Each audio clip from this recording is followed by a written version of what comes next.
The greatest power you possess is your ability to choose. Join Lowe's Moore as he reveals how you can begin to maximize that power by exploring yourself on the deepest levels and committing to making lasting and positive changes. Get ready to achieve breakthroughs that will lead to accelerated growth and transformation, because you are now tuned in to The Blueprint. Why the actions contradict the lamb. I'm fellowshipping when I'm with the fam. That's more relations, that's forming a phonic.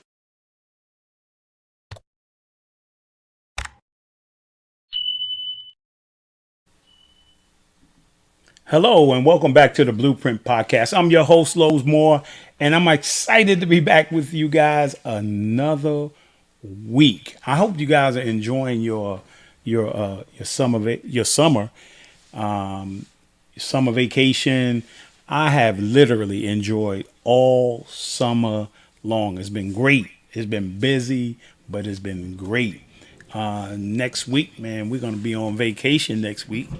We're going to go to spend some time in Costa Rica next week, man. I'm looking forward to it. We're leaving tomorrow, and I'm excited about that. And, I like to hold on to the summer. I'm not going to let the summer go. I mean, I heard somebody, I didn't even want to hear it. Somebody said, we coming up on the last weekend of August of summer. I'm like, I don't want to hear that, man, because I love summer. I love the weather. And we're going to hold on to it all the way to October. We're going to hold on to it. And we're going to have a good time all the way through. So, man, let me get rolling here. Let me talk about a couple of things, man. I hope you guys enjoyed the Olympics, and I had a good time with the Olympics, man. I can't wait. Now the Olympics are going to be on in 2028. I'm making my plans now. Hey, look, some people say, man, well, you don't know whether you're going to be here in 2028. I don't know, but I can plan for it, right? I'm making a goal. I'm saying, like, I'm going to the Olympics in 2028, man. I don't know if these guys are going to be there in 2028. Steph Curry, LeBron James is going to be like 56 years old by the time 2028 comes. He'll have his AARP card. He definitely gonna have his AARP card. Steph is getting up there. KD is getting up there. But those guys, man, came through for us. The old Jacks came through for us at the Olympics this year. And, everybody was like, this guy didn't play, that guy didn't play. Man, let me tell you something. If I was there, it's one of my first times there, I'm just enjoying the experience in that I got a chance to play with some legendary players, man, future Hall of Famers, and that I hope that one day I would be, right, if I'm, playing on that Olympic teams, man. I know they proud and happy that they won that gold medal, right, and that they were on the team. So, yeah, man, and it's so many people, man. I got to say, Rod Benjamin, Mount Vernon, New York, I just got to give him his props. And I got to get everybody their props, man, from the United States, but all the athletes all over the world, right? You guys were tremendous, man, from every country, right? And to see the camaraderie, to see how people were taking pictures with each other, shaking hands with each other. I said this a couple of weeks ago, that something powerful about sports, right? That we would stop war. Right, that we would stop conflict, that we would slow down on political things, that we could come together, right, and have sports and good competition, right, and to compete for medals, right, and to bring camaraderie and community and friendship. I mean, it's just powerful. It's an example of what the world should do. We should be doing for real, not just in sports, but we should be doing it in life. We should have this kind of relationships in politics, right? Relationships in business, right? We all should be coming together trying to figure out, how do we find homes for people who are homeless? How do we help people that are hungry, right, and don't have no food? I mean, we should come together. That all those countries that was in the Olympics ought to come together and figure out how we can solve poverty, right, and how we can cut war, right? And the Olympics is the example that we can do it. If we can do it in sports, we can do it in life. So I want to move on from there. I got the pleasure this morning. My wife preached this morning. I got a chance to go to the church. Amazing message this morning. I did a lot of thinking about what she was saying, so about going to church. And most importantly, she said, we go to church to be present, right? But we don't go to church to be in the presence of God, right? That was a powerful statement as far as I'm concerned, because there's a lot of people who go to church, right? And it ends and people are fighting and arguing and, not showing real love, not showing the love of Christ, not showing being an example to one another, right? So we were just present because we didn't hear the message, right? But when we go to church and we are serving God, right, we want to be in his presence. We want him to be in our presence, right? And that should have an impact on us, so that we would go out and be an example of God's love once we leave it. It was powerful. I enjoyed it today. The young people there, man, she started praying for the young people, man. And our young people were, they were sitting back, the crazy. I got to tell you this real quick. So she said, hey, you guys got your phones? All the young people held their phones up, right? And they took their phone. She said, okay, now take those phones and put them in the next the next seat in front of you, right? I think they was in shock, man, because we can't. If this thing come out our hand, man, something's wrong, man. It's like glued to our hand. And them kids sat through that service, man. I know they were itching to get that phone, right? Itching to get on that phone, because they would have never heard the message, right? They would never heard the message if they was looking at their phone. Not just them, but adults too, right? And at the end, when they called for prayer, the young people started coming up for prayer, man, and they were crying and they were, reaching out and stuff like that. Because really, a lot of young people are hurting, right? But they don't know what to say or what to do, so they just don't do anything. They don't say anything. So kudos to my wife this morning. She did an excellent job. And I'm excited about that. So let me move forward here, and let me digress for a moment, and let me give you. I'm gonna skip my book of the week, and I'm gonna go to my word of the week.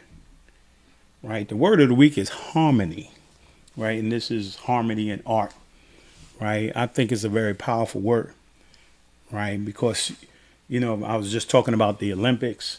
We could talk about harmony in regards to family. Are we connected? Are we integrated? Are we together? And so many times this summer we've been talking about family and listening to people getting together with family and cooking out and going to the beach. Man, just such harmony when we all together, right? And then when you get together with friends, if I can just say, I want to integrate something in that harmony, right? Is that, a few weeks ago we didn't get to go to, but we had a podcast and we were talking about the importance of family, talking about the importance of having reunions, talking about the importance of getting together, right? Man, it brings such harmony. And what's powerful that, we had the podcast about Mount Vernon going to Charlotte, going south and going to Charlotte and having a reunion. And I want to show a quick video of, that reunion, because you guys heard me talk about it a lot, but I want to show you the video of the reunion that they put together in Mount Vernon. I hope you guys had your reunions or whether they be school reunions, family reunions. You need to get together. I mean, we need to get together, friends and family. So check out this video real quick.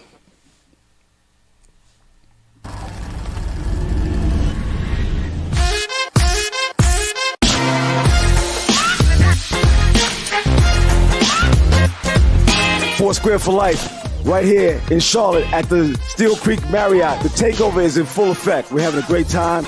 Everybody's loving it. Don't listen to me. Listen to whoever else was here. They'll tell you how much fun was had. We're at our Mount Vernon High School reunion, and we're having a great time. We're glad to see each other, so I'm just so happy to be here in Charlotte celebrating with my people.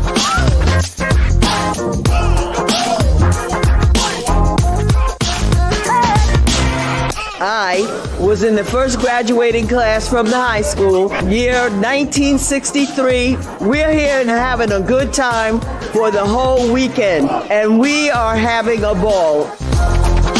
I'm the class of 2001. We're going to continue this tradition from '01, and we got to get the '02s and '03s and '04s in. We got to learn from our elders, and there's a great connection.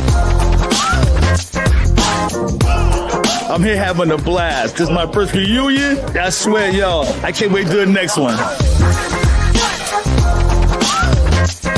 This is what we do, man. When Mount Vernon get together, we travel, we have fun, we have love for one another, and nobody can put us down, man. We always gonna be number one. Mount Vernon, 4 square miles, all day, every day. Of course, the class president, yes, you know it, okay? We down here having an amazing time. Now we get ready to go party. We're having a great time. If you wasn't here, you missed it. This was a great affair. I think this has been the best so far. Hey, I want to thank Squirt. I want to thank Tony Dinkins. I want to thank Wally Grady, Sydney. Hey, this was wonderful. This was magnificent. This was phenomenal. And I hope we do it again next year. And let's do it in Charlotte. Our reunion is thebomb.com. I know they don't say that no more. I was trying to age myself, but we are having a ball right here, right now. If you're not here, you should have been here. This is a fabulous weekend. They did an excellent job. It gets better and better every year. I'm from the boogie down, Mount Vernon, Ireland. You heard me? We having a good time. It's beautiful festivities. Man on the mic, man on the DJ. I wish I could cuss in this motherfucker. 4 square miles of just greatness. Next year or the next time we have a class reunion, please be here. It's about love. It's 4 square miles for life. That means something to a lot of people in this room. We do this every couple of years, and it's growing bigger and bigger and bigger, and we're gonna grow it even bigger than it is now. 4 square for life in Charlotte, doing the damn thing. Everybody's dancing, having a good time, drinking champagne. I love y'all. 4 square for life. Next time, be here. Squirt signing out.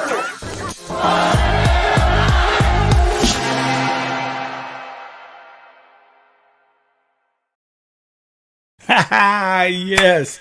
Oh man, I'm mad. You know what? My wife and I, we were scheduled that weekend. We did the podcast with Squirt and we did it with Wally. We had a great time on the podcast. I wanted to be there even more after we did the podcast, but we were scheduled to do a marriage retreat. Marriage retreat was wonderful. We had a great time there, and we didn't make it to the reunion, but it looks like everybody had a great time from the pictures. Man, we've been giving pictures, and it's just not for us. Remember, it's Mount Vernon, New York that went to Charlotte, right? I don't know where we're going next week, but next year, but we will see. What? You know what's going on in Charlotte next year? What? The same weekend of the reunion, Losey's going to be doing Ain't Too Proud to Beg. Oh, yeah. We want to say, I think I got a little fly up there. I think I put a little fly up there. Yeah, let's I don't want to jump to it, but anyway, that was my word of the week. Okay, you're going to wait. Yeah, I'm going to wait for a second. Then here's my affirmation, my Hill and Pierce Harper affirmation. It says here, laziness kills ambition. Anger kills wisdom. Fear kills dreams. Egos kills growth. Jealousy kills peace. Doubt kills confidence. Now read it from left to right. Confidence kills doubt. Peace kills jealousy. Growth kills ego. Dreams kill fear. Wisdom kills anger. And ambition kills laziness. I mean, I love it. Right? That's something we should read every single day, man. That's my Hill and Pierce Harper affirmation moment. Yeah. We should listen, every day. We need when we wake up, man, we wake up with so much negativity. When we wake up in the morning, and one of the first things I want to do is I don't want to look at the news. I want to get me an affirmation, or I want to get me a scripture. I want to give God praise, I want to salute God, right? And I want to read an affirmation, something to encourage me, get me off to a good start in the morning, because I know it's going to be crazy after I wake up. So, yeah, but affirmations are key, right? And here's my music and movie of the week. And here it is right there. I want to say congratulations. Right there in the middle is my oldest son, Lowe's Moore, right? And he just booked the second national tour, Ain't Too Proud to Beg. Woo! Yeah, so I'm looking forward to. He got a very critical role. Yeah, he's playing Eddie Kendricks in Ain't Too Proud to Beg. And like my wife was just about to say, next year around our reunion time, he's gonna be in Charlotte. Yeah. And then the movie, I got to show you this. Because I got to get to my guest, but I got to show you this real quick, right? Here is the movie The Forge, right? So check out this trailer. It's coming out on. I've been talking about this for like the last couple of months. It's coming out on August the 23rd. Everybody can go see it. But man, if you want to talk about mentorship and men and young black males, right, and helping them grow and make good, powerful transitions in life, man, check this movie out on the 23rd.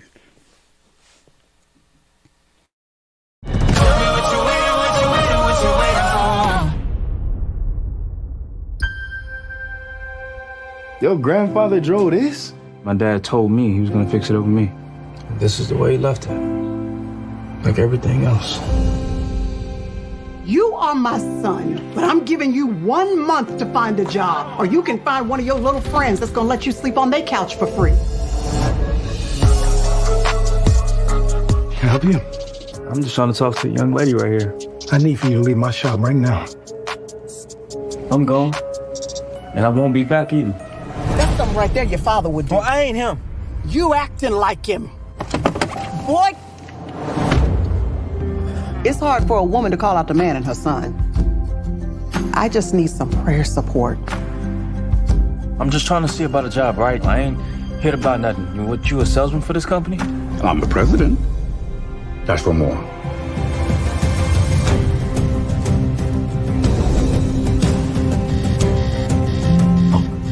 A big part of becoming a man is showing up. Can you do that, Isaiah? You made all these promises. When my sister tells me that she needs prayer support, honey, I bring prayer support. Am I in the right place? Miss Clara! We pray that the Lord will open Isaiah's eyes so that he could see himself the way that the Lord sees him. You're 50 minutes early. Hey, try not to be late again. I want to introduce you to a small group of men that mean the world to me. We grow together, we eat together. It's one of the most important things I've ever done in my life. God has forgiven me so much. Who was I to refuse to forgive? Okay, Jesus, I give it to you. What kind of man do you want to be? And what do you want people to think when they see you coming?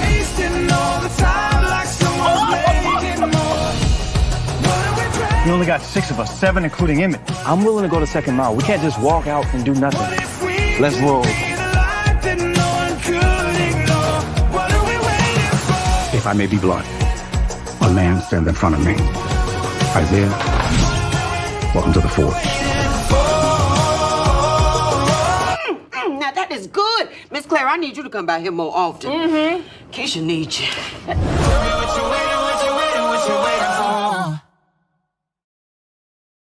Oh man, yeah, we got the. I want to say thank you to Harvest Time Church and Allen Houston, who allowed us to preview the movie last Thursday. Man, we truly enjoyed it. Yeah, that was some good stuff. Yeah, that was good. 23rd, man. Take your son, take your daughter, right? But especially, man, I mean, we need more mentors for our young men, and this is a very powerful movie that addresses that. And so that's my music. That's my movie of the week. And then here's my, I just sent you a picture. Yeah. You send me stuff at the last minute. Yeah. Coming up on the show. You my wife. I can send you stuff at the last minute. But I want to show you my person of the week. Your person of the week. Yeah, my person of the week. Ludacris, right? Ludacris Bridges, right? And I want to say, I'll talk a little bit more about it with my guest this evening, but I want to say thanks to Luda and his team, right? And Luda Cares, because back a few years when I was with the Boys and Girls Club of Mount Vernon as the executive director, they came in and did a Luda Christmas, right? I think that we had like hundreds and hundreds of kids. They had stations. They had the giant, toy soldiers. They had Santa Claus. They gave out gifts to every single kid in the Boys and Girls Club, and they brought in. You want to grow up and be like that one day? Yeah, I would love to grow up and have Christmases for people and give food to people and provide living for people, and living space for people. You want me to show that picture too that you said? Yeah, you can show that picture because that's Luda's father, Wayne Bridges, right? And earlier I was talking to my guest about Wayne, man. Him and a number of guys at the Boys and Girls Club that we grew up in, right? He lived right up the street from the Boys Club, and we had a chance to see those guys be good examples and mentors for us growing up. And life was tough back then, but we were proud of the guys who are our alumnus of the club. So thanks to Luda for that special time. And you see that picture at the bottom of it was an actual picture in the Boys and Girls Club with the kids, right? With the kids there, man. And he blessed a lot of people there. And he's my person of the week. And then here's my book of the week. I saved it this week before I get to my guests. I saved it this week. So I want to show the book of the week.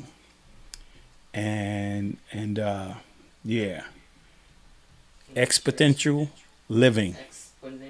Exponential living, right? And actually, last year, believe it or not, as I was looking up this book, and I actually spoke on the phone with with Sherry Rowley, and I spoke on the phone because Alan Houston introduced me to her, and she's doing a number of life coaching things around the NBA, right? And so I want to show the book.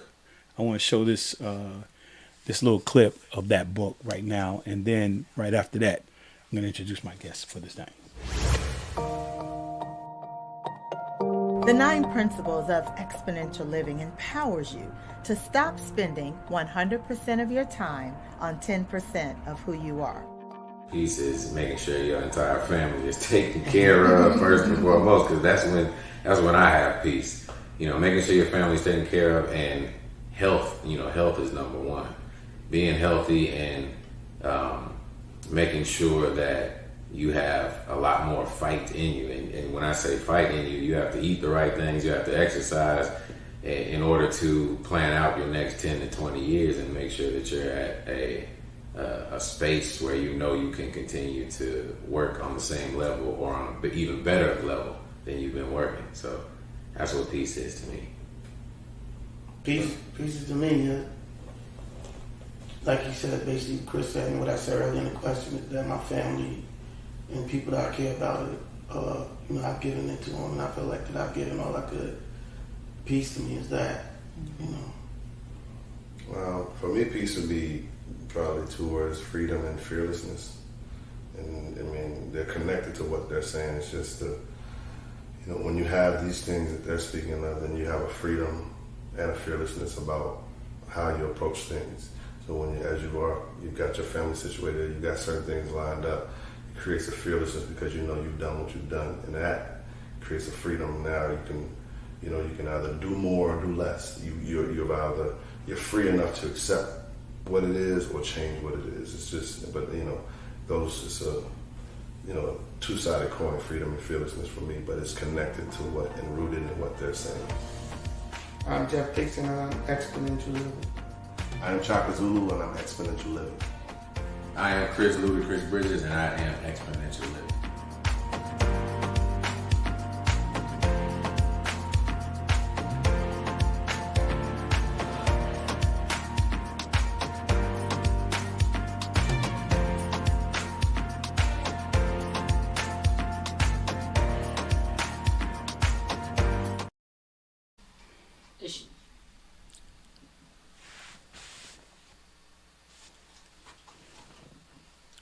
right, I want to welcome to the Blueprint Podcast my main man, Jeff Dixon.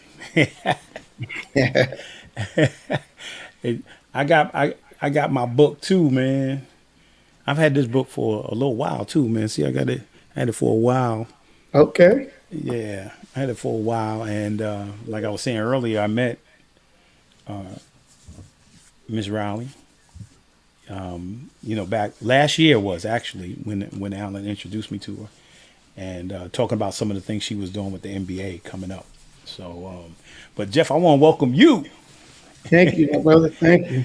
And I want to say personally again, I know I've said it a number of times, man, for your support of the Boys and Girls Club for many years as an alumnus. And here's the crazy thing, right? When you were younger, we were standing out in front of the club. I think I was still playing basketball. You were still, I don't know if you were a graduate. I think you were in college then. I think you were at Maryland Eastern Shore. You might have been there, and you started talking about, business, going into business and stuff, and in the future, reaching back and helping the club. And I had so many guys, and when I grow up, I'm gonna help the club. There's a lot of guys who say it, then there's a lot of guys who do it. And so you and Greg Rogers and Ebony's son, your guys came back to some of the golf outings, man. Some of the supported Boys and Girls Club events, supported the staff of the staff dinner for the Boys and Girls Club, man. Y'all really blessed us with your resources, and then also you're able to come in and be a part of it too as well. And then the Ludacris was just crazy. Mm-hmm. Right? We had an awesome time back then. And actually, somebody said to me, it wasn't too long ago, I think it was Elder Clayton, Charles Clayton. I don't know if you know Charles Clayton. You remember Charles Clayton? He used to play the organ and stuff like that. He said to me, man, you remember Ludacris? And he had a picture. He showed me in his phone. He showed me a picture where he had a picture with Luda and everybody out there. He had taken pictures and stuff like that, and that was the kind of impact that kind of had driven our Christmas from that point on. So I want to say thank you, man. Nah, thank you, man. That was big for me to come back with me, Chris, and his moms, and thinking about Wayne and coming back and doing that for the Boys Club. That's always been a dream of mine, and I'm a big dreamer. So, I got another goal. Denzel gave $1 million. I'm gonna give $1,000,001. That's my goal. To give $1,000,001? Yeah, $1,000,001. That's it. $1,000,001. That's it, man. Very competitive, man. Very competitive. With the Boys Club and Little League and stuff like that. So always, do that. And any time that we do any type of events or corporate things, I make sure that they get back to the Boys Club. Last year, I think we gave them like $75,000. But every year, I try to make sure we give back, because they always want us to do certain things. But I'm like, you got to give back to Mount Vernon. And Chris is just more Luda. Y'all know him as Luda. They always know. I'm like, you got to go to Mount Vernon Boys Club. So I'm learning the politics, learning how to make sure it go to us. Right. And, go to the Boys Club. I make sure it goes back to Mount Vernon. And just trying to make sure that I keep that up. So I'm a little short on the money, but I'm getting there. Hey, the bottom line is to get across the finish line to $1,000,001. I mean, that's all that matters. I mean, that you. Denzel's competitive too, so he'll give a second dollar just to be. I know. Listen, we had a little conversation. Finally, we had a conversation, and trust me, that's the Mount Vernon in us, though. That's right. That's the Mount Vernon in us. Now, here's the crazy part, right? So we ended up with, Denzel gave us $1 million, right? Mm-hmm. So then the National Boys and Girls Club asked me if I would ask Denzel, who was their spokesperson. I don't know why they couldn't do it if they could honor him. They asked me to ask him. Mm-hmm. Right? I'm just like, you've been with Denzel like 30 years. You can't ask them. So I asked Denzel if the National could honor him on behalf of the Boys and Girls Club of Mount Vernon. Right? And so they did. And so Denzel gave us $1 million. Right? And then we raised $1.5 1.6 million during that gala. So yeah, it ended up being $1.6 million with along with Denzel's. So I gotta figure some stuff out.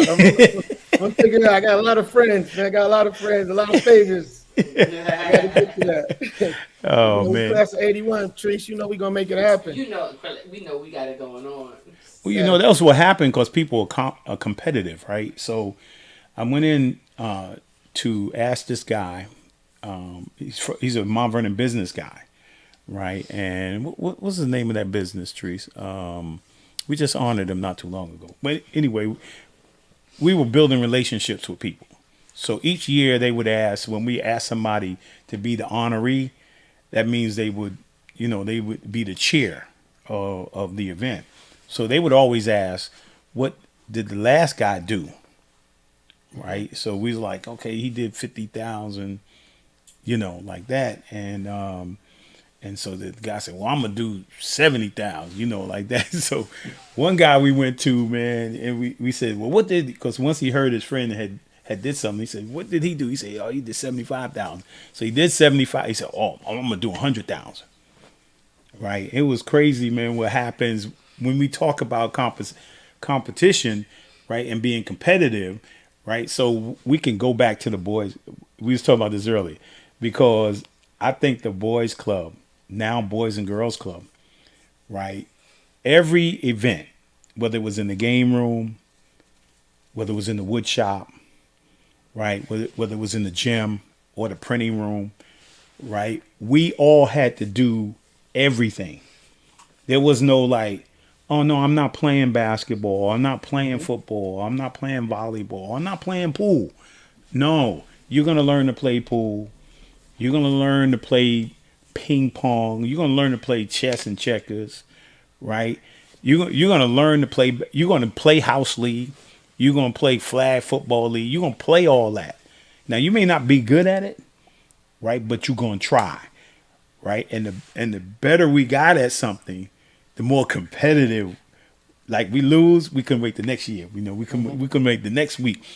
I lost in pool. I'll be back there to play ping pong against Jeff next week because he beat me. So that's where that competitive spirit, right, comes from, man. When you talk about like 1,000,001. Yeah, man. I've been telling people that for a minute. Like not even people from Mount Vernon, just like people I be talking, and they be like, "Well, what's your spot?" Like, man, I gotta get to this 1,000,001. Denzel gave Mount Vernon $1 million. I gotta give $1,000,001. This was somewhere recently that I said that, and they was like, "Are you serious?" I'm like, "Yeah, I'm dead serious. I'm working. I just got to now add up all the stuff that I've done, and then I gotta go ask Howie because remember Howie's working with the club. He kept asking, certain things, but like I said, man, I got a lot of work to do, man. I'm just grateful, man. The Boys Club was everything since I got that first gray little. Me and my brother was latchkey kids, so we had the gray car with the shoestring around our neck. You know what I mean? So I call it the weapon. You hit somebody over the head with that, man, they gonna be hurt.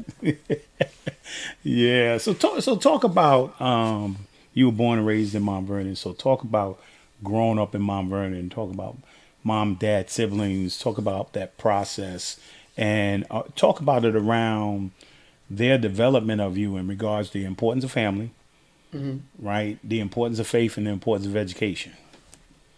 Yeah.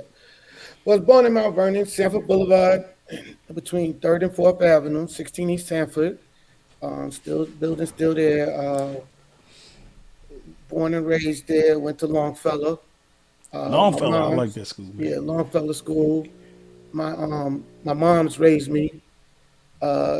So we kind of just was two bad boys, and the moms raising us, but making us disciplined and doing the things that we needed to do. At that time, I was Boys Club, Fresh Park.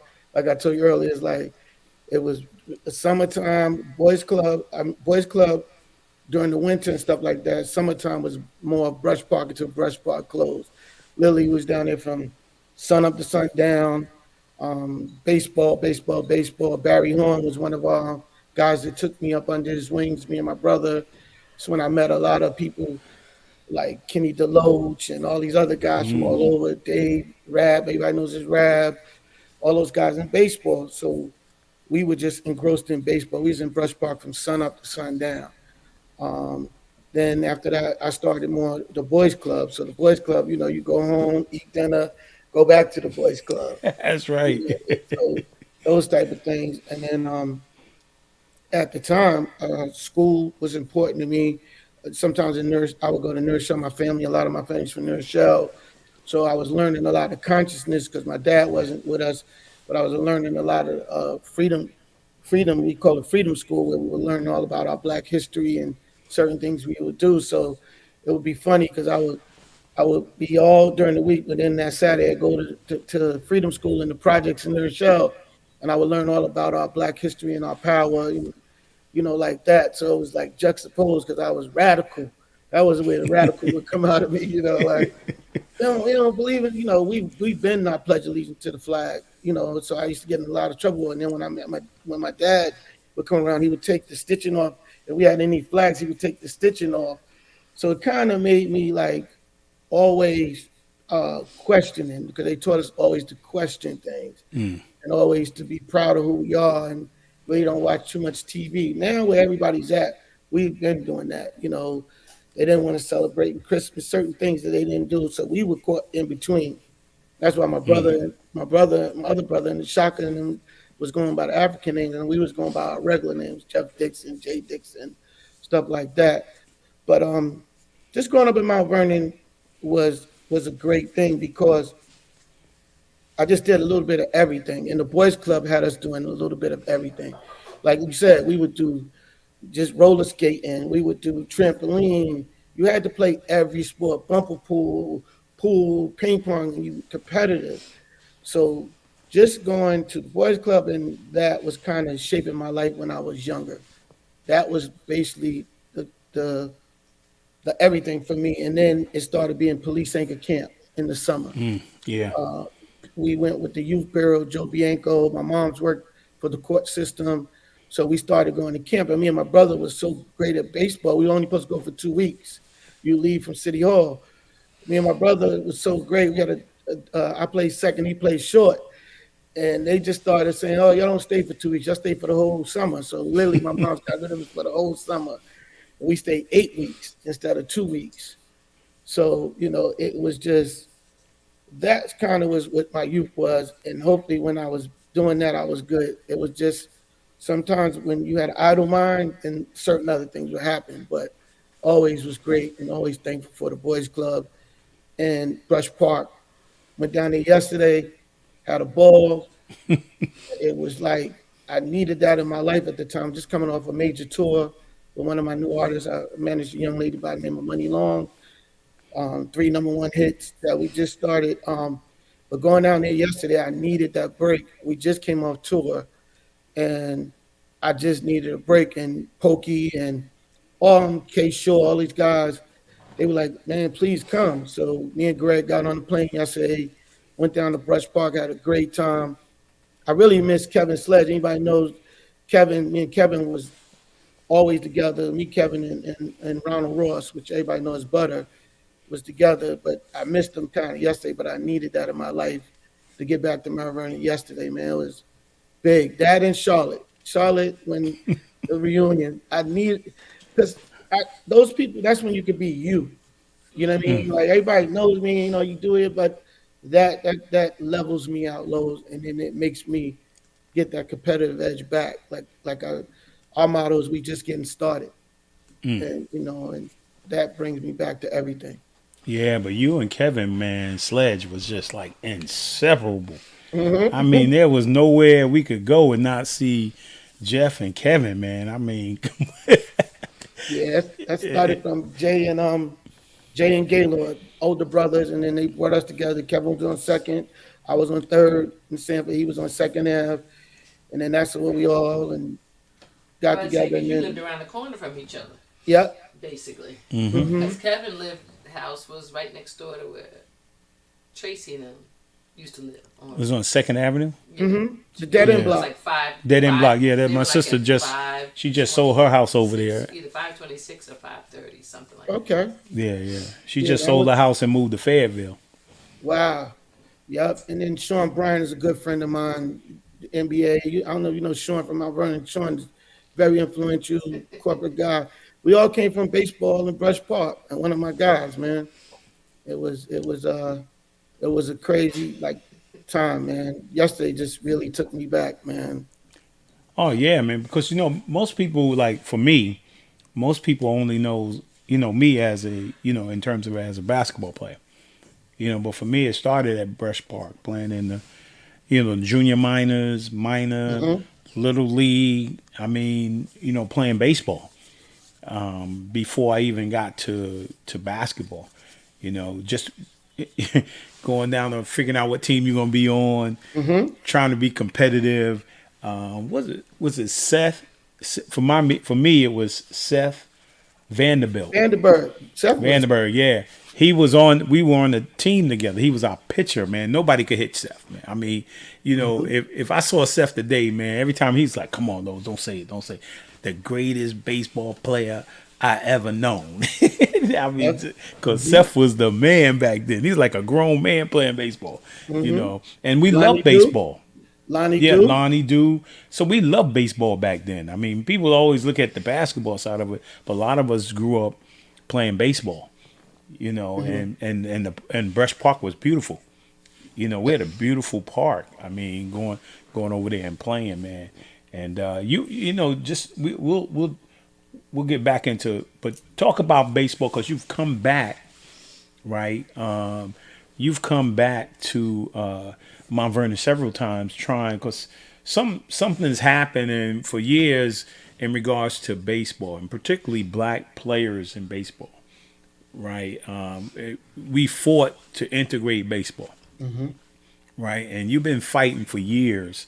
And I got to say to Eddie Johnson, I see Eddie Johnson on here. My But God. Here's the crazy thing. I came back one year when I came to the Boys and Girls Club. Many people don't know I managed a junior minor league team, and Eddie, I think it was Eddie. Eddie was coaching with me, right? And I think Coach baseball. I'm in hysterics. Oh yes, that's right. You coached the. I coached the guy that won Star Search. Remember the little white kid that Lanza. Yeah, he won Star Search. But he was on my baseball team, and I had two twins that were on the baseball team. I mean, I don't know if Eddie remember that and I think Greg Rogers. I'm trying to think of Greg. Yeah, me, Eddie, and Greg Rogers was managers on the team. I was the manager. They was managing with me. Right, they knew more about baseball than I did. I mean, Eddie played baseball, right? But we were out there giving back to the kids as managers of baseball. So in our heart, we love baseball. Love the Mets growing up, right? And love the Yankees growing up. I mean, yeah, it was just an awesome time, man. When you talk about baseball, but you've been trying for years, and I know as being a part of the Boys and Girls Club.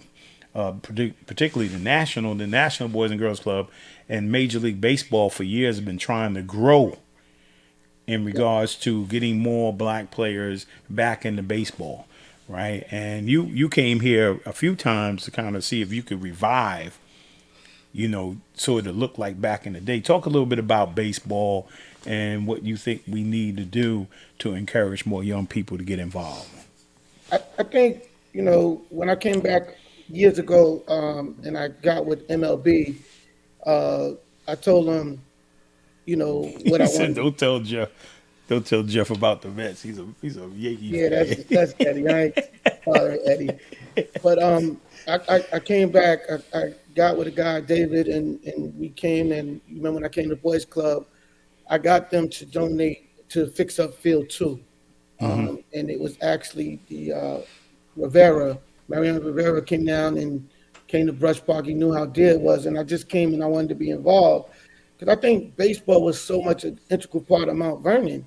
Like, it just melted everything together because you had, blacks, whites, everybody involved in it. And that was, Mount Vernon was a staple. You had Rick Fagnani, you had Paul Cozzolino, you had Solano. All of us, even yesterday, I was down there and I was like, ain't none of y'all could beat us in baseball down here. Nobody. Like, and we always played. It'd be me, Renee, Eddie, all of us. But it also started out with the original Sanford Boulevard people. But what it is to me, Lowe's, and I'm still yesterday, I'm still dedicated to bringing baseball back to Mount Vernon, and glad for people to, because I think we need that, because you have so many parents and people coming from all over coming down to Brush Park on Saturdays. I think that builds that camaraderie. It builds, that community structure.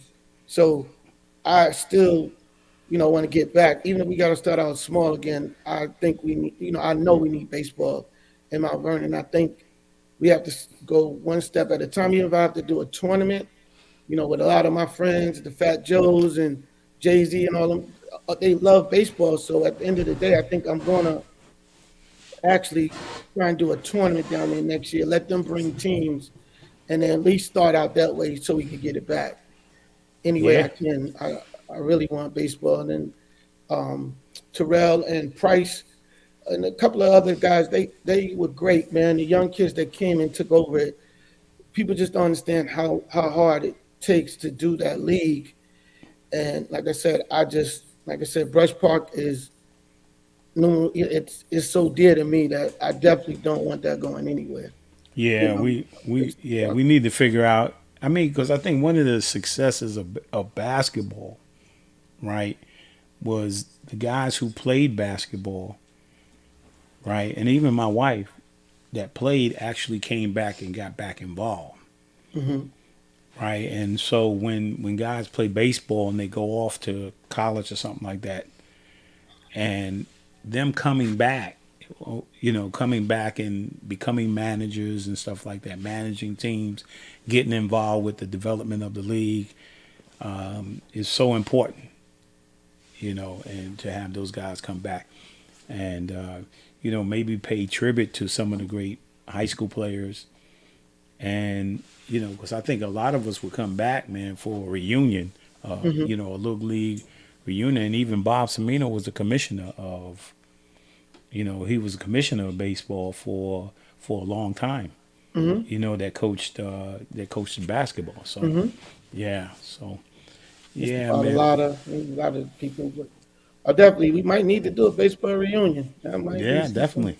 Because that's where we started at. We started in baseball, and of course, you got to go back and start talking about. Roy Smith is on there, so Roy, Roy Smith, yeah.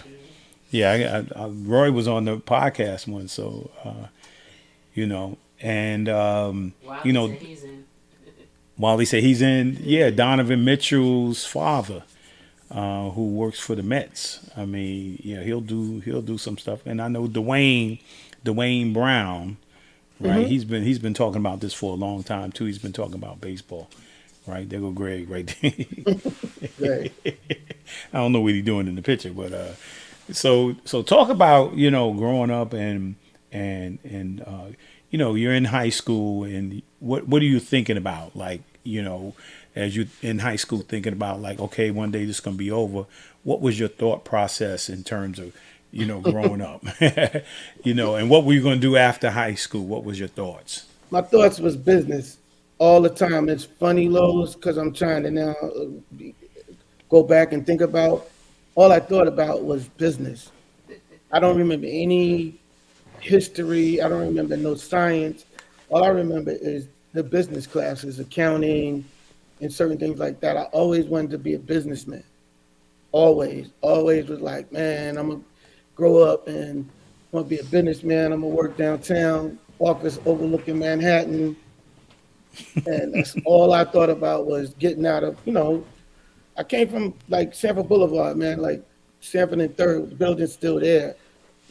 I never looked at it as, but I always wanted more. And that's still the way I am now. It's like I'm driven to me. People always go like, why are you so driven? You got restaurants, you got this, you're doing movies. I have so much things that we're in. I'm getting back in the liquor business, the spirits business, as they say. I just feel like I could do anything. I just feel like coming from Mount Vernon, and we got the money earned in Mount Vernon. I mean, if I get a chance to do something, I'm going to do it. But I just came in high school. I wasn't, it was so funny. because I was at the Boys Club, so I seen the great ball players at the Boys Club, right? I seen Eddie and Renee and all those guys are my guys. And then football, I broke my collarbone, and somebody reminded me of that yesterday. Pokey reminded me, broke my collarbone. So at the end of the day, I wasn't a DJ, so I wasn't the Collins Brothers, right? I wasn't Lowe's, I wasn't Smiley, I wasn't none of those over there, and I wasn't great at baseball. You know, I went all the way to there, so I was like, man, I have to be great at something. I said, I'm gonna be great at business.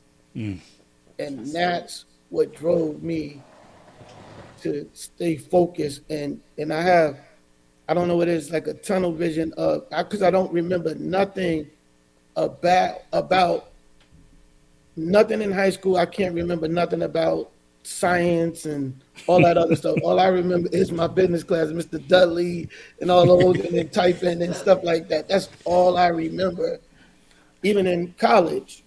And then when I went to college, I just took all that Mount Vernon and started, got in the fraternity, got SGA, did all that stuff that I was doing. And the funny thing about life is that I was great in school, but I was always restless or doing something crazy from fourth grade on.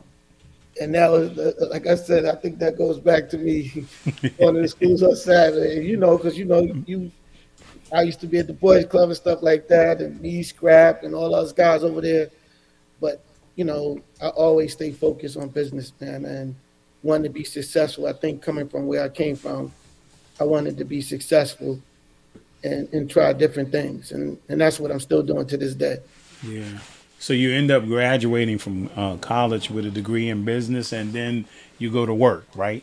Mm-hmm. Where'd you go to work at? I went to work at Xerox. And the funny thing, you see that picture with the briefcase, and I always had the briefcase. It's funny because people are like, man, Jeff, I would see you come from the Metro North, and you walk up and you be on 3rd Street. Like, you have a briefcase, and then start laughing. Yeah, right there. So me and brother, and they're like, what you got in the briefcase? What you got in the briefcase? And I always was like, the first time I really got was with IBM. He said, Drew said that wasn't no briefcase, that was a suitcase. Yeah. And it was crazy because the first job I got was they tried to put me in a gym at IBM. They tried to get me to run the gym at IBM. I said, I didn't go to college to be in the gym for IBM. And then my uncle got me into Xerox. And that's when I was like, okay, this is great. Until I got my first review, and they were not trying to told me that I only deserve a 3% raise. Oh, shoot. And I was like, did I go to college and work all this hard? And then the second thing they said to me one day was, if y'all don't do your job, we can get somebody from high school to do your job. I said, did I go all the way to college, spend all this money and for a high school person to do my job? That's when I knew I had to leave, and that's when I started looking at entertainment. Okay. That's when I started looking like, oh, okay, I got to be an entrepreneur. And that's what made me go there. And I didn't quit. I just went and worked with my cousin. I started being more with Heaven those guys. Heaven was doing me, but really started out with my cousin, Grand Puba, who's my first cousin. And I remember Grand Puba. Yeah, Grand Puba and my cousin Todd, which was a group first, was Masters of Ceremony. So I just started just being more of, hey, man, you need some help? This is what you need to do. This is the business thing we need to do. And then from there, being with Hev and Mount Vernon, me and Tootie, sometimes the different people, I would just be like, okay, can I go to the show? And then that's how I learned all the business, by just sitting there and watching. You learn a lot just standing around and just watching. Yeah, you do. Yeah. Yeah, and then and how long do you do that before you started like figuring this thing out? And then because you end up creating what? Ebony's Son. Yeah, right? Ebony's Son. Me and my brother Shaka. Eventually I left Xerox, and I just took a leap of faith. And what I did was, I was like, I'm not going to go there. I'm not moving. Not going to Rochester. I just left, and then I started really getting into music and going down there, and then creating different avenues of how to make money. definitely doing like street team stuff, which street teams mean like selling, like they would have tournaments for the EA Sports, but I was the one that was setting up tournaments and different things for EA Sports. Um, at that time, Lowe's, I didn't know I was in Harlem, and it's still my office right now. Our first office was Harlem on 114th Street and 7th Avenue. That was our first office. Me and Greg slept on the couch. Greg slept on the couch, and we put a number on the record, and we both were literally there, and the phone would ring in 3, 4 in the morning. But when we put that record out with Shaka and Chris, that was our foray into going there with Chris. Oh yeah, so that was the connection then. Mm-hmm. Yes. And did you know you had something? We didn't know it was going to be that big. Nothing that big. We knew we had something because of what they were doing, but we didn't never know it would be that big. It got scary for a while because, I always, with Brand Nubians and those guys, I just wanted to go gold. At that time, 300, back in the days, 300,000 and stuff like that, you would be like, oh, okay, that's great. Patty LaBelle and all these people. But then when it started getting into, as the game started progressing, you started having to sell more records. So we went gold, and I was happy. I was ecstatic. We went 1.1 million, 2 million, and then it was 3 million. Me and my brother were like, oh my God, where we go from here? Literally, we were scared to death. Like, where do you go? If you can't shoot up that high, where do you go from there? Right. So, it's just been experience, man, and Chris is amazing. Just having great partners. We call ourselves the Triangle Offense, or people named us. That's right. It like goes from Jeff, the Shaka, to Chris, back to Jeff. It's like so they call it the Triangle Offense. So you got Relentless, the series, right? He said, we are happy to help with that $1.1 million. It was 1.6 now, you told me. Now we can stay at the 1.1 million because Denzel's first gift, that was a part of doing the gala and raising some money, right? Mm-hmm. But his personal donation was $1 million. Yes, sir. We're not talking about the add-on. We're talking about the $1 million and a dollar. Yes. We got to figure out who's the Relentless series. Who's the Relentless series? I don't know. They'll figure it out. Yeah, we got to figure out who the Relentless series. They want to help you do it. You know. Mount Vernon is gonna help me do it, man. All my friends, everybody, Wiley, Daryl, all those are my guys. Everybody, it's everybody. We'll figure out a way to get to that, and hopefully we'll get like these corporations, man. Mount Vernon does so much and influences everything. Hopefully we can get some of these corporations that really can, get us to where we need to get at. Right. Because we give so much to them, we help them sell. That's why I'm adamant on, I'm adamant on if you take from us, our community, you got to give back to our community. Yeah. Well, without a doubt. Yeah, and then but you guys, you're doing music over the years. For many years you hit the music scene, it's going well, right? And then you start to expand, and you started doing. I noticed that you guys, well, of course, Chris is doing, start getting into the whole movie scene, and then you would start doing some movie stuff. Talk a little bit about that process, how how that process started, getting in. Now you're talking about now multiple streams of income. Mm-hmm.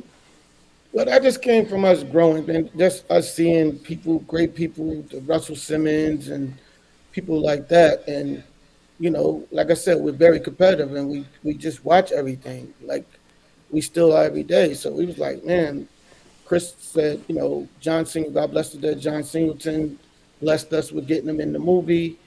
And from there on, we caught the bug and we was like, wow, we need to make sure that we a part of it. We were going to bring our part to, the music side and than just learning. So at the end of the day, now we just feel like we got a music company.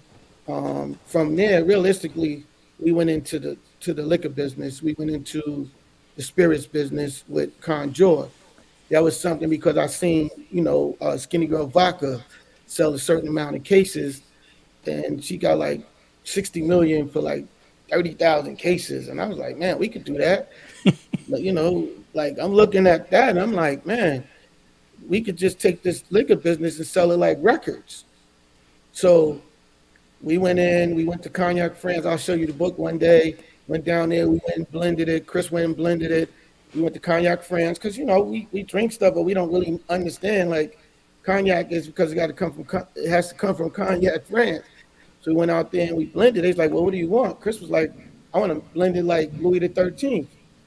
And so it has the palate was incredible.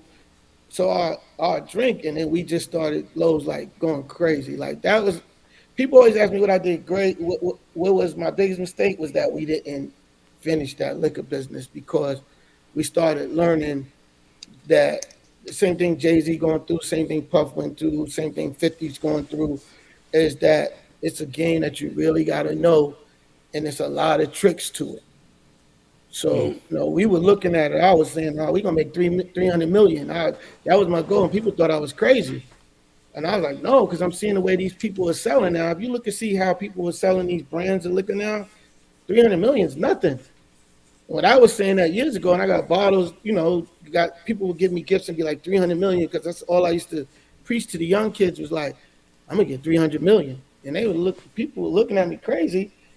And then now they realize that we can do it. And that's all I want to do. I just want the young people to know that you can put your mind.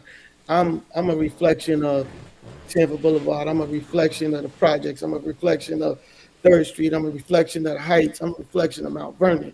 And if I could do it, you could do it. You know what I mean? And that's what my spirit is of doing everything. We did headphones.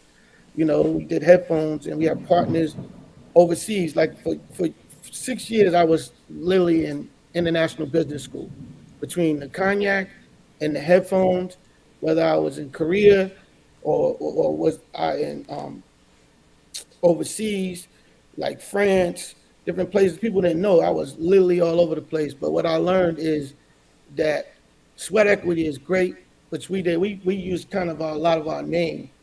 But the thing is, you have to put more than sweat equity in the game in order to have a voice.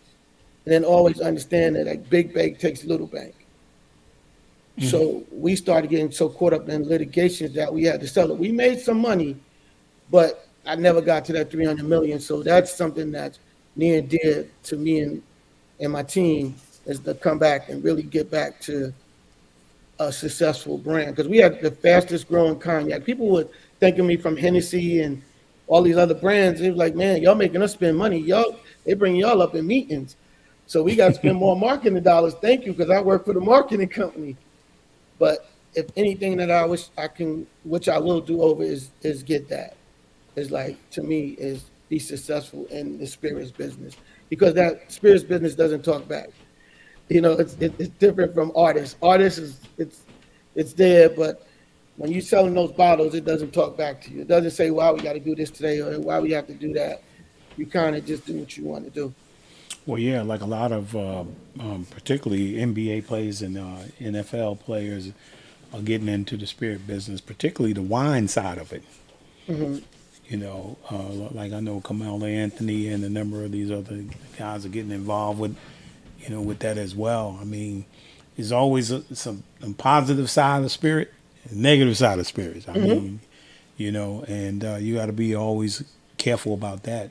But if you had to, if you had to talk to some young people today, because there's a difference, like you said, there's a difference between working for somebody and like you can work for people for a long time, but it's different if you can work for you, right? And talk a little bit about working for somebody and working for you and building for young people today.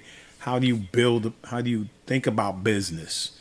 Because we only think about like a lot of professional athletes, when I came up, we weren't good at business. We didn't understand business. We knew how to play ball, right?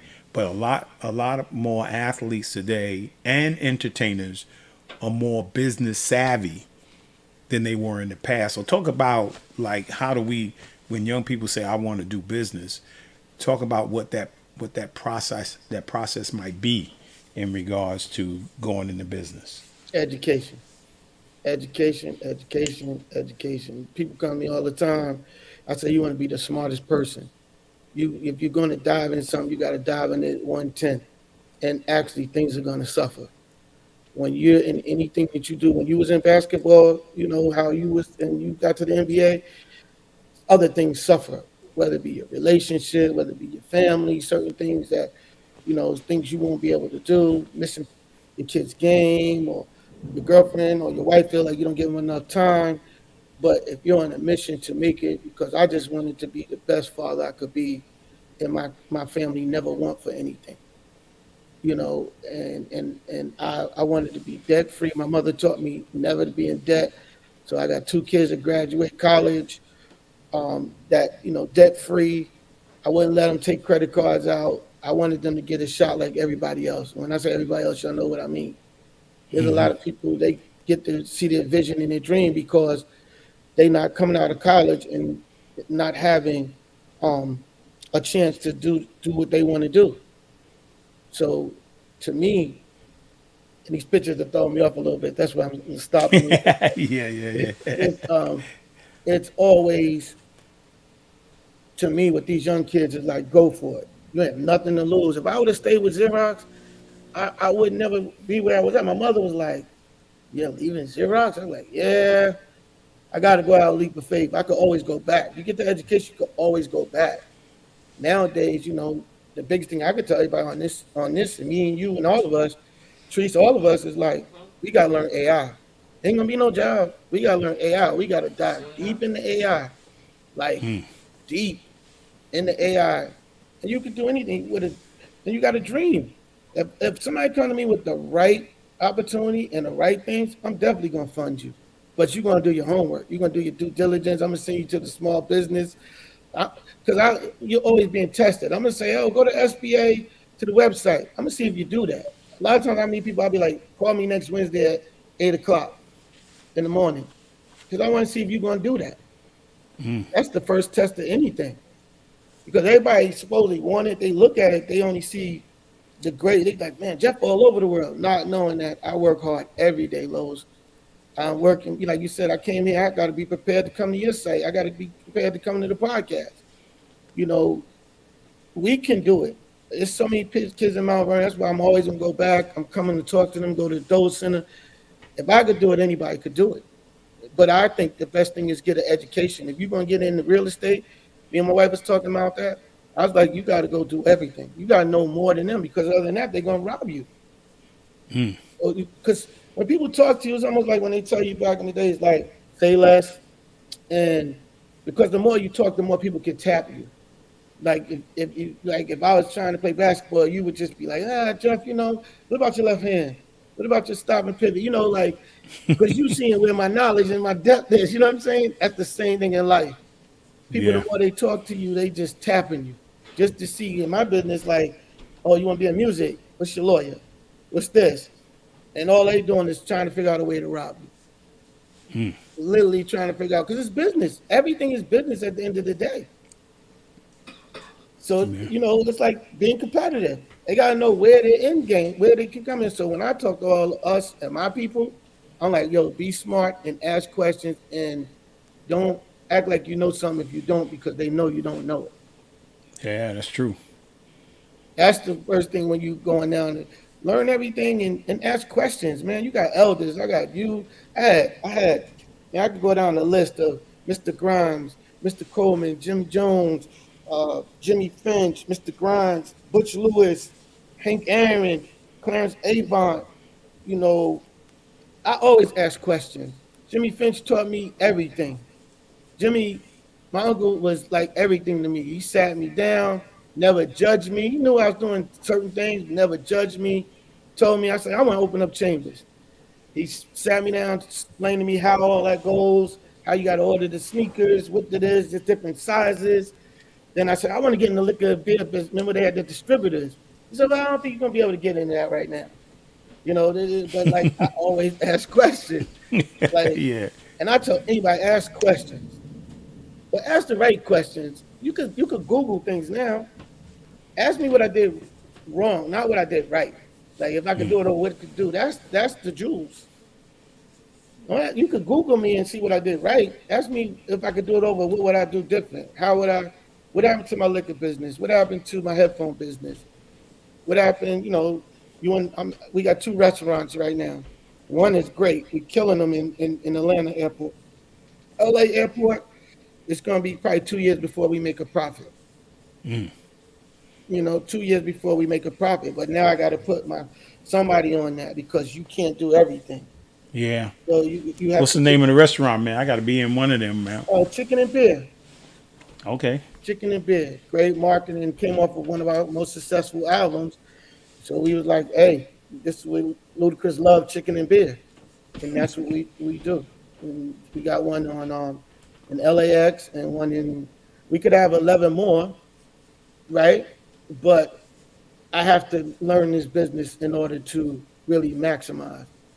Mm-hmm. You know, I have to learn the business before I just jump in. They definitely want us to have more, you know, but I definitely took a lot of scars, but I wasn't doing no different right now. Yeah. You know, I wouldn't. Yeah, because I mean, you have to try stuff, right? Mm-hmm. You got number one, you got to figure out how to get it started. You got to educate yourself on how to get it started, and then you know, all business is risk. Mm-hmm. I mean, if you decide like, hey, I got an idea, but you never do anything with the idea, it just stays an idea. And then you mad cause, man, when you thinking things or say things, they travel to other people, man. The other hit other people. Next thing you know, you're like, yeah, I thought of that. Like, have it all the time. Yeah. And then all of a sudden you say, hey, man, they went and did it. Yep. They didn't talk about it. They just did it. Be about it. Yeah. Mm-hmm. Be about it. I got so many things, man. I got an idea I have over 20 years. That I won't do because I want my kids. I want to own my intellectual property because I want something that my kids can have for the next 20 years. That's what I'm building on, intellectual property where I own my stuff. I see so many other people of other races where they be like, yeah, my dad owns the building over there. They own this over here. And that's where I'm teaching with us is like, we got to own our own thing. Like your podcast, like you got to know who the #1 podcast is. A young lady who, they own it. They don't give it to them. They license it out. So that's all I want to do right now. Lowe's is like, I was so blessed, man. I always just want to give back. Like, I just want, anybody could always ask me questions. I just want to give back because if you make it, I make it. You know, and I don't do a lot. It's like, you've been trying to do this for a long time, man. It's just hard for me to speak like this. I kind of was raised differently of always staying behind the scenes. And letting my work speak for itself, but everybody like, man, Jeff, you got to talk. Like, you got to let people know you out here. I said, they know. The people that cut the checks know, but they like, no, you got to give inspiration. So my kids, they always be at me like, Dad, you don't know what?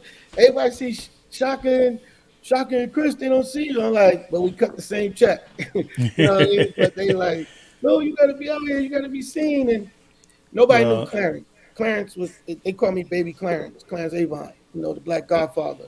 Yeah. Because nobody knew Clarence. We knew Clarence. I knew Clarence. Like, I was the same way. He's just unconditionally my daughter. I'm not drinking. My daughter, I used to sometimes tip, she'd be like, Dad used to be like, yo, unconditionally who I am.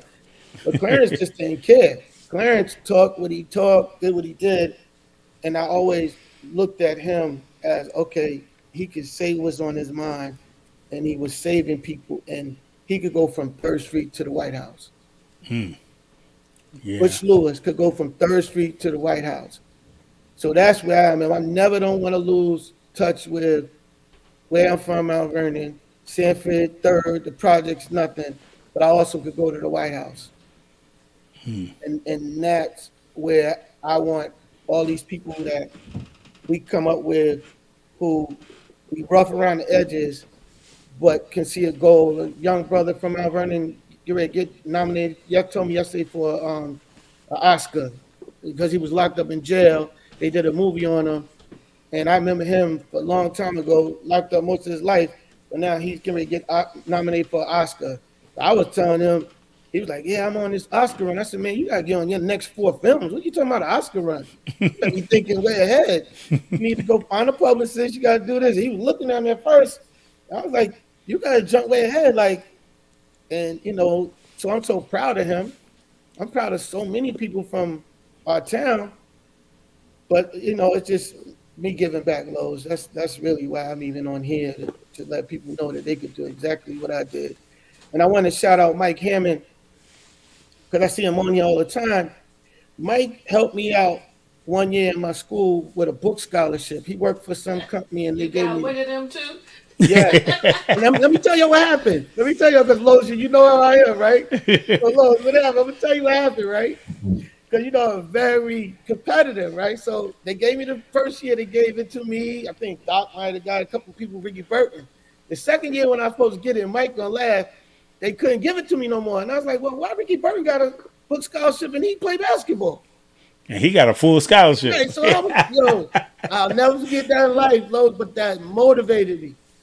And all I do is give out book scholarships now all the time. So Mike Hammond, I want to salute him because I know what it meant to me to have that money for books.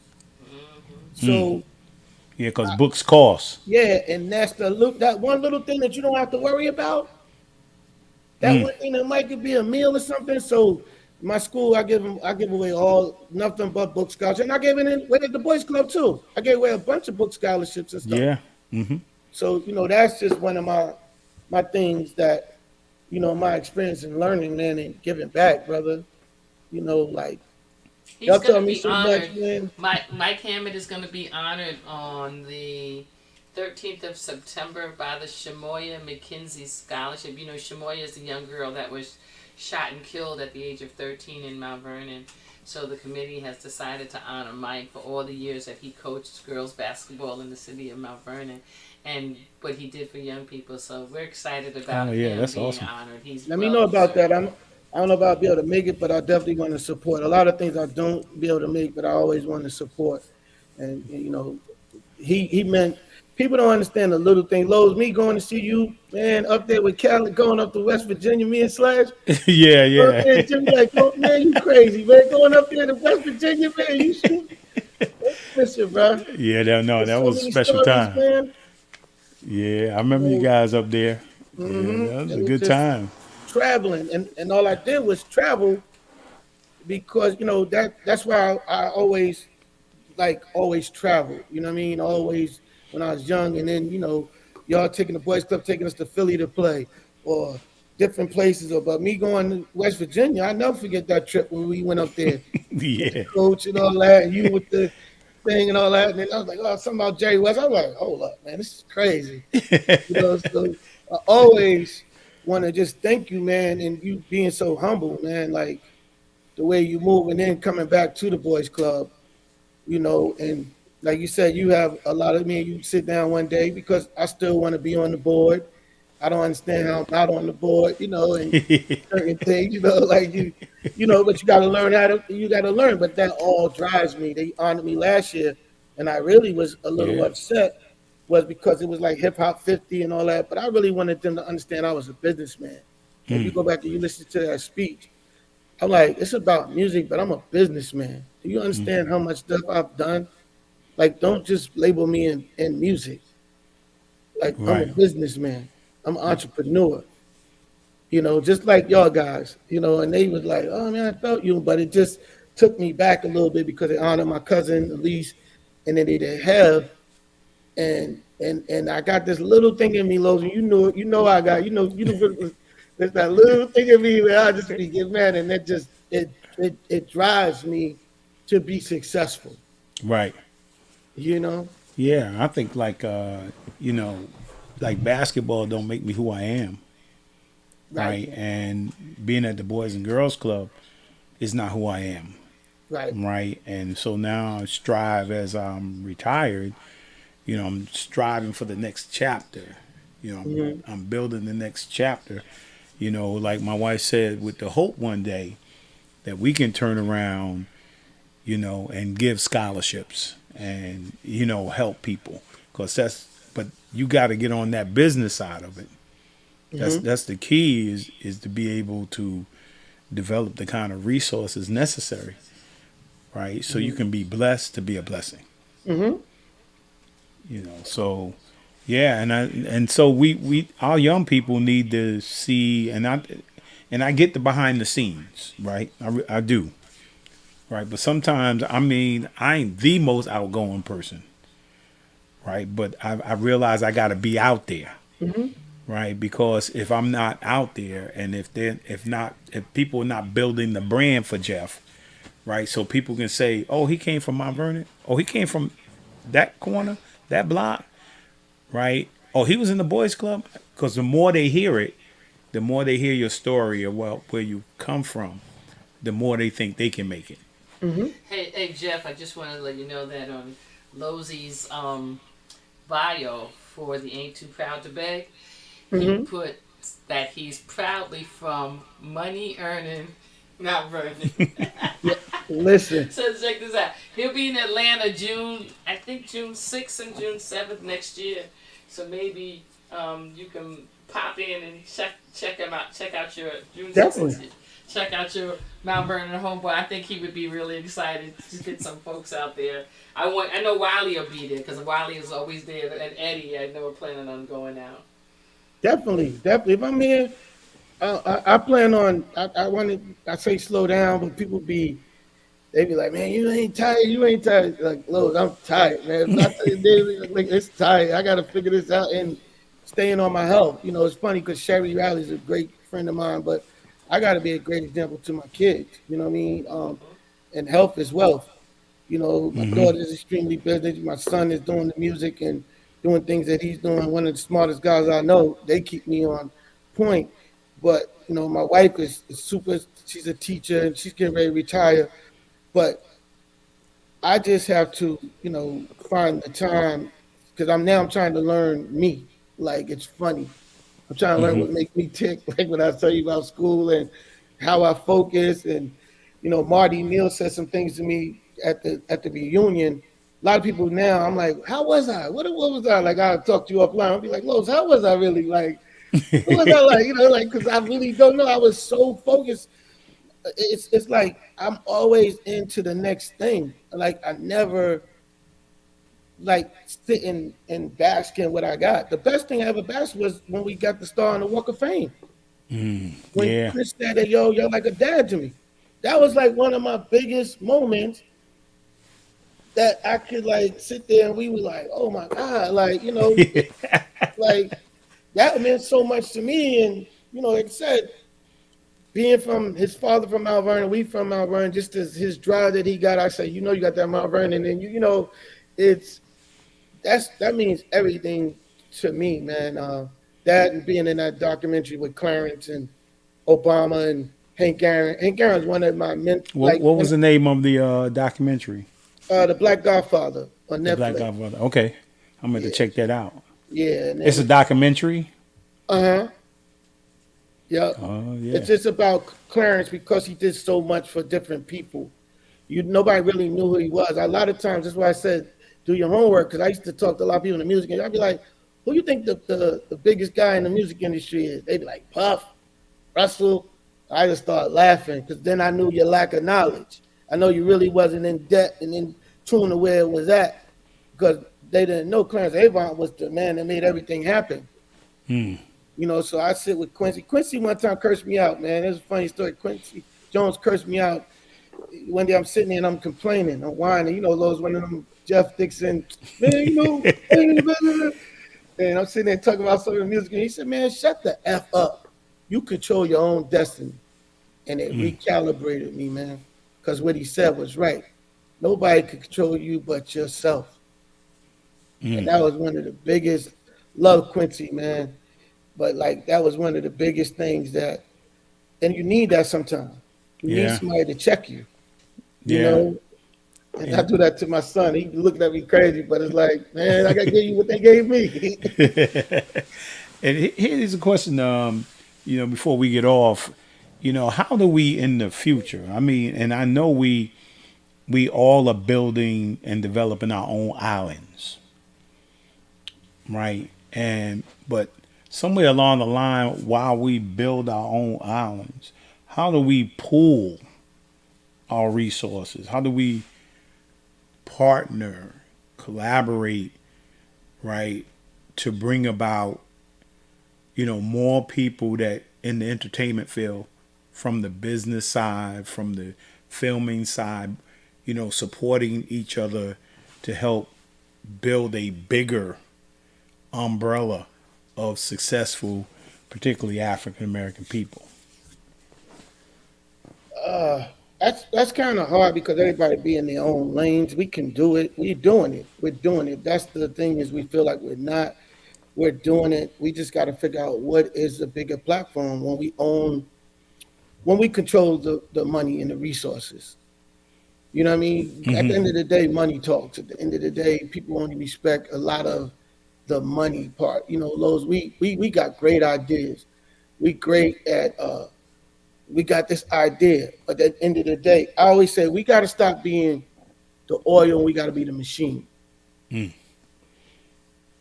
Because the oil is burned at a high rate. Black people, we just the oil, man. We burn at high rates. They just take all our ideas. We got to be part of the machine. So even when oil, you still got the machine. So you're going to live with the machine. You live for life. You understand what I'm saying? No, I clearly understand what you're saying. That's what they doing. I'm telling you, like even in all this stuff, we gotta be the machine. Stop being the oil. I read a great book. You told me what book. The book I read is called The Jewish Phenomenon, The Seven Principles. Right. I recommend just reading it and understanding what things are going on in life and how people get successful. You know what I mean? Read it. It taught me a lot because I didn't understand, and I was coming in with the old Mount Vernon, and then I realized this young lady was like, and I was like, what's making this lady tick? And I finally read the book, and it gave me a lot of insight into how they move, what they do.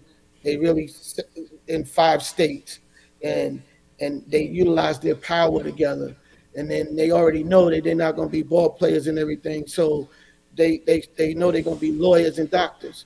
Like, you got to understand, we want all the things, but the things that count is what we should have learned over COVID was you better know a doctor, you better know a lawyer. You know what I mean? These are the things that it's going to last the test of time. I could have been on 3rd Street. I knew A plus B was going to make me C, go to jail. So I had to eventually okay, those dreams is cool, but at the end of the day, I had to learn to utilize my brain. And once I started doing that and being more positive instead of looking around to see what Garcia somebody was at, that's when I started thriving, being positive.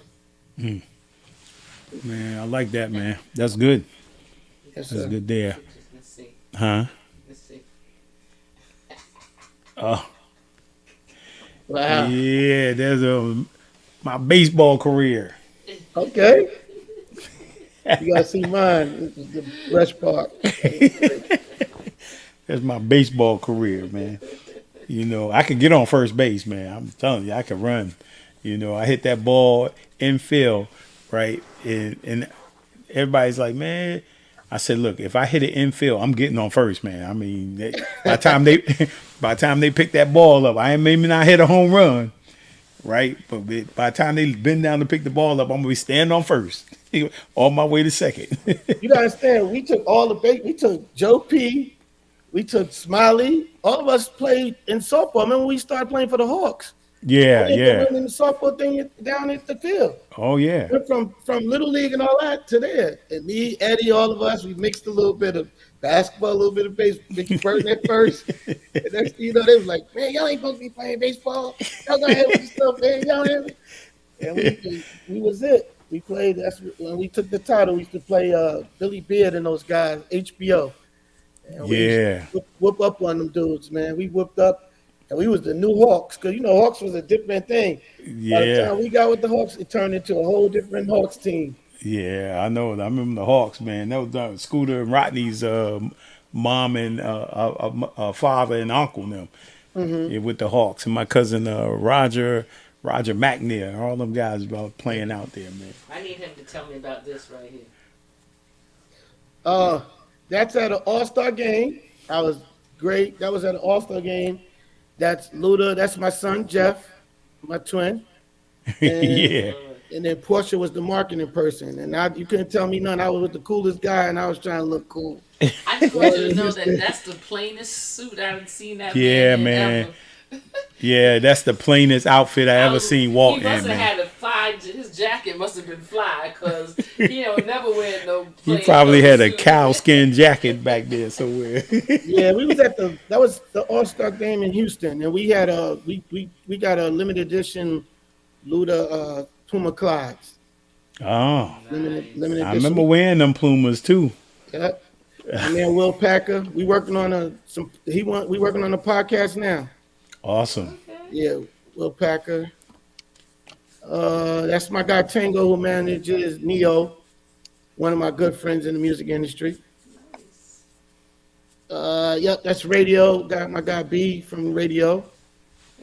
How you get all these pictures? I usually don't take pictures.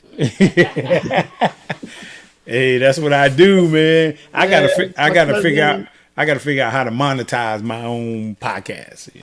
Yes, sir. We're gonna work on that, Lowe's. We're gonna work on that. Christmas right there. Now you see the guy in the blue shirt back there? Yep. Yeah, that's Mr. Coleman's grandson.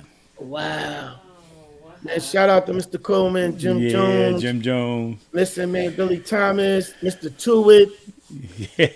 Man, shout out to all those guys. Yeah, that's she still was the president of Deborah BT, she's not no more. BT, not anymore. Yeah. Nah, Deborah left. Yep. Yeah. Good people. Good people. You know who was very inspirational in my life from Mount Vernon? Terry Williams.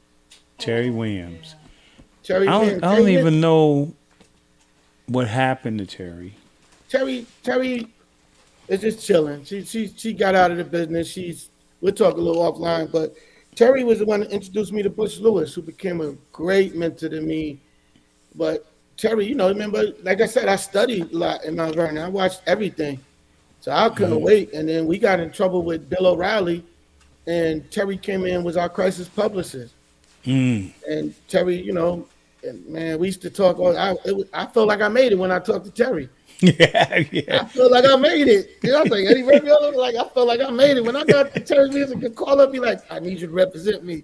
She was our crisis guy, person, but she taught me a lot. She told me too, because I do so much and we never said it. She said, Jeff, you can't wait till you get in trouble. Then you want to tell everybody what you do. That's why you have to let people know. So if something ever comes up, it doesn't look like you just did it. Now, man, Terry, I love Terry. Shout out to Terry, man, and highly respected. Mount Vernon, we highly respected in the business. Have Terry, you can't go wrong with Mount Vernon, man. No, you can't. Money earning, man. We got it, man, and we still doing it. And that's why we have to let people. This is why I did this, because I really don't do anything. I don't really do podcasts. I did my little cousin. Shout out to Kennedy in Denver. I think they stars. I did their thing because I just wanted to inspire them. They're young. They're young and doing it. And they smart. And then I'm congratulating them on going to Horace Mann, one of the top private schools in America. But my cousin Dory, shout out to her hard work and taking them and doing what she's doing. Man, I'm so proud of everybody, man. Yeah. James Carter. You see James? Oh, word. What's up, James? Oh man, I ain't seen James in years. Yeah, I think he's down here. He in Atlanta? Mm-hmm. Now, I don't know if you remember Morris Crew. You remember Morris Crew played in Yonkers High School? He's older than. Yeah, he's All I remember was Bernard Toon. Yeah, he was around. I remember that name. Yeah, Andre Battle. Andre Battle was with me in high school. We graduated together. He was at Yonkers High School, Yonkers High. But then Jim Bostic and all them guys back in the day. But Morris Cruder's down there in, is down there in Atlanta, man. my son, one of my sons are down there in Atlanta too. He's working down there, and him and his girls are down there. His family. They He moved. works at Emory University. Yeah, Hospital. Emory University Hospital. Yeah. That's great. Yeah, It's funny though. So many people from Mount Vernon out here, and I very rarely, I'm running. I very rarely see. I run into Red Fulton sometimes. Ran into Jeff Fulton a couple of years. Like Jazzy Red. I used to run into like Chuck sometime, but it's so much Sheila Ritter. Everybody, Knobs. Mount Vernon is here. It's down here. Even Kid Ellis was down here from Pacer, the YMC against Southside, all that. Yeah. So, it's a lot of people, man, and it seemed like we all moving. It's funny because I was in Mount Vernon riding around. I was like, feel like there's an influx of different people coming into Mount Vernon, and then a lot of black people are moving to the south. Yeah. So, but I'm telling everybody on this podcast, keep some property in Mount Vernon. We have 3 Metro Norths, 2 railroads. They might be trying to build to reach. How you say that when you destroy and rebuild? That's right. Let's make sure that they don't take all that. Gentrify. Yes, and I'm telling you, hold on to that property. I'm telling all everybody. I hope everybody on this podcast hold on to some Mount Vernon property. Grab whatever you could grab, if you can, because Mount Vernon is a gold mine. Yes, it is. For business, and you see now they starting to build the high rises. Don't get fooled. Yeah. Don't get fooled. And we put too much in here to let them take it from us. That's right. So, but Jeff, I want to say, man, yeah. Hey, he just threw out some nuggets, right? As Damian Lillard said, he dropped some dimes, right? Just right there. Keep your Mount Vernon property. Yeah, I'm with you on that. I done heard the talk. Yes. Right. People from other cultures are buying up property all over Mount Vernon. Right. They may rent it out to you. They may lease it to you, but they I But Jeff, heard there's a lot of tours in Mount Vernon over the weekends and stuff. I heard a lot of people come through Mount Vernon, man. I gotta go talk to Sean. I gotta make sure. We gotta make sure that we in there. I mean, we gotta communicate, man. Anybody communicate, man. I'm telling y'all, man. Stay smart. Real estate is it. Real estate and AI. If I ain't tell you nothing else on this thing, real estate and AI. All right. So Jeff, man, I want to say thank you, man, for taking time out your busy schedule and doing something you don't often do.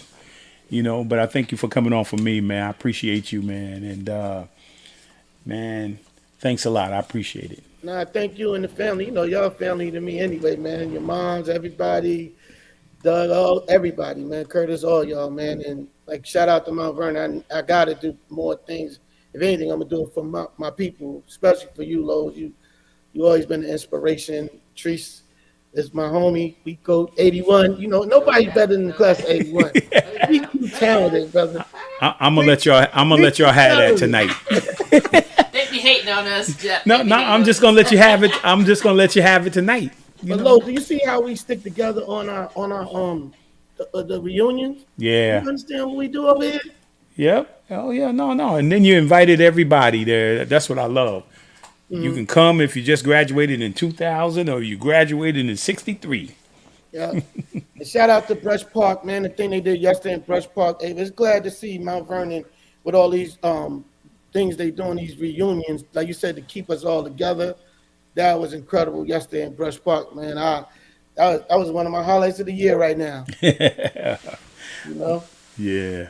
All right, man. I'm gonna sign off here, man. I want to thank everybody, man, for joining us each and every week on the Blueprint Podcast, man. If you don't mind, go on to YouTube, man. Like and subscribe. Do the same thing on Facebook, man. I look forward to it. I don't know if I'm gonna be on next week because we're gonna be vacationing next week, in Costa Rica. And I don't want to worry about anything, man. I might throw an old one up there, a good one from the past. And but I look forward to seeing you guys, man. Have a blessed week. Thank you guys. I love you. And I say this every week when I sign off, right? If God allows you to wake up tomorrow, make tomorrow your masterpiece. No, not 81, 76. God bless you. You can't help yourself. I couldn't help it. I had to say 76, 1976. All right. Good night. All right, God bless. Peace. We really hope you enjoyed this episode of Lowe's More, the Blueprint Podcast. Stay connected and follow us at our website, www.lowesmore.com. That's LOWESMOORE.com. You can also join the discussion on Twitter at Lowe's More and on Facebook at Lowe's More Jr. As always, thank you for pushing your mindset towards a better reality. This concludes the most thought-provoking portion of your day. Don't forget to like and subscribe to this podcast to stay fully up to date with everything we're up to. Until next time, be kind to yourself and each other. What they teaching is a joke. I ain't buying it like I'm broke. Insufficient funds for insignificant. All right, got you. Peace. All right.